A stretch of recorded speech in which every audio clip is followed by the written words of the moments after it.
Hello everyone, and welcome to another episode of Quicken the Silence. Here we're all about making this a quick dive into our favorite D&D quandaries. My name is Fet, and by all means, let's make good use of this haste. Today I'm here to bring you some multi-class builds in regards to one of my favorite monk archetypes. The Way of Shadow is an incredible archetype for slinking amidst the shadows and making quick getaways. Using darkness as your most resourceful ally, you punish your enemies with unseen strikes and bounce from space to space where the light does not grace us. With those capabilities in mind, let's take a look at some combinations with other classes and their archetypes that could bring a different take on our Way of the Shadow. Gloomstalker Ranger would make for an incredibly stealthy warrior within the moderate to high levels. Wisdom and Dexterity, most commonly favored for both classes, considering ranger spells, martial art attacks, and unarmored defense, which refer to one or both of these stats to determine their effectiveness. We'll need Dex for our martial art and ranged attacks, and the first piece to unarmored defense. Our Wisdom helps us cast spells and contributes to the second piece to unarmored defense. If you happen to have a 16 in Dexterity and Wisdom, unarmored defense puts us at 16 armor class if we go in with not more than cloth to defend us. We are a bit harder to find in the dark, and able to teleport 60 feet within the dark as a bonus action, with advantage on an attack made after teleporting that we can reroll again if we fail. Not to mention the bonus to initiative rolls and a little extra walking speed on our first turn in combat that pairs nicely with an armored movement. And again, yet another attack that we can make use of. Especially in the early levels, thanks to Fury of Blows. No matter which you invest more levels in, we get 2 attacks on our main action from one class or the other at level 5. We can add damage on the first hit of our turn from our Ranger's favorite foe feature alongside Fury of Blows and other key features that are useful for a variety of situations. We can add more attacks to our turn with the use of the bonus action. And there's a few dice we'll roll per turn with this build, I'll tell you that for sure. Both classes gain extra attack at level 5, like I mentioned, so you might want to stick with the Way of the Shadow for a more stealthy damage dealer focus. Gloomstalker gets some useful stuff in the later levels. An extra saving throw proficiency, and the previously mentioned bonus attack if we miss with a weapon attack during our turn.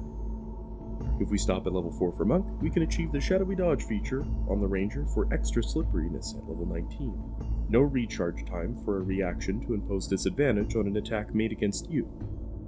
The amount of times this could be useful are quite plentiful. You're not going to die to everything without it by any means, but it's nice for evening your odds. If we take more levels into Monk for the toolkit instead, we will have our bonus damage from the Ranger and some spells to make use of. We can use our Cloak of Shadows at 11th level, as a monk, to become invisible. And on a side note, your martial arts die increases depending on level, so it can solidify decent damage on your monk attacks if you dip more that way. I love that these abilities don't need a long short rest to regain their uses. It's just one specified unused action, and you can refer to them as many times as you'd like, resting or no. To me, it means our turn, or the round itself, is jam-packed with potential options.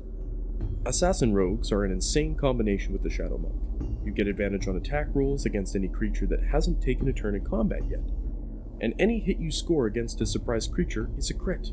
You get to add sneak attack dice, you're using martial arts die to replace the lesser die of smaller weapons. All of this fuses into an absolute monster mill.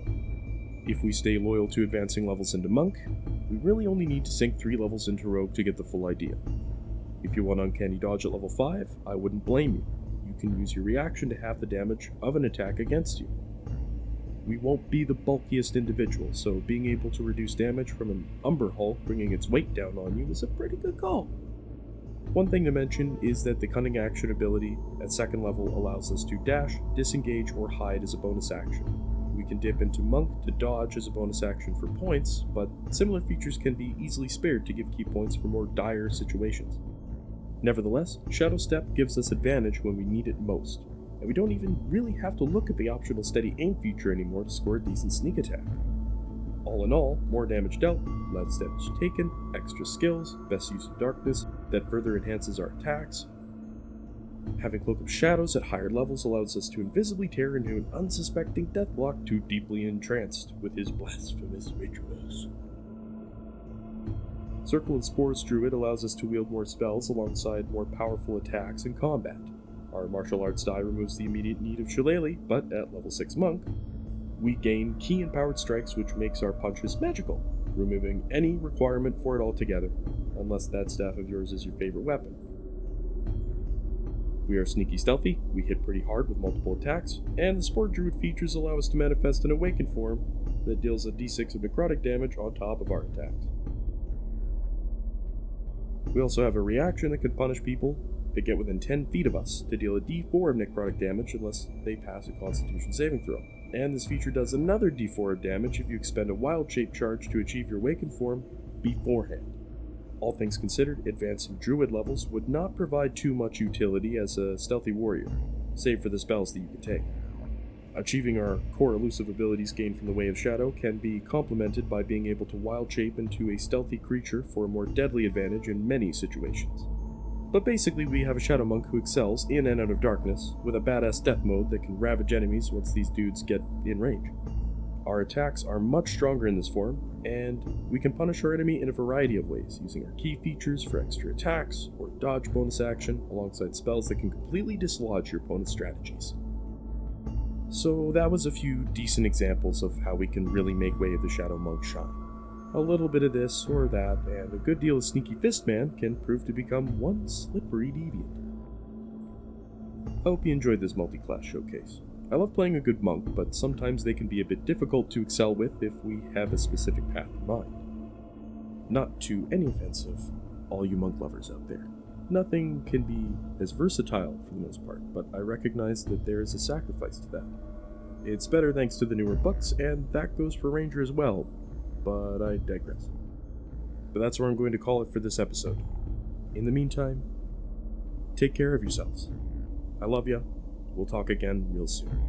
And if the sky is gray, but the breeze is gentle, the quiet palace shall be nearby.